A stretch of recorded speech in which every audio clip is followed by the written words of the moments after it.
লতি দেখো ভর্তি কত। আমরা চলে এসেছি এখন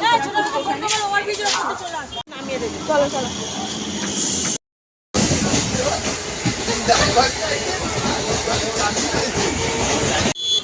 শপিং করতে মজা লাগছে, খুব মজা লাগে, কিন্তু আমরা অথচ কিছুই কিনিনি।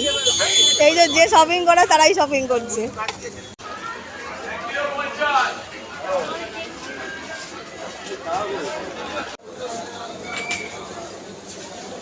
তো আমরা এখন দাঁড়িয়ে আছি মিয়ামরের স্টলে। তো এখানে আমরা তাল চাষ নিই। তো আমার ছোটো মামি এখানে বায়না করছে তাল চাষ খাবে বলে আমাকে। তো এই যে আমার মামার হাতে আম, আমার হাতে চিকেন, জল, মিষ্টি সব খাওয়া হয়েছে। এখন তাদের আবার তাল চাষ কেমন লাগবে, বেরোলে এইসব করতে করতে সারাদিন চলে।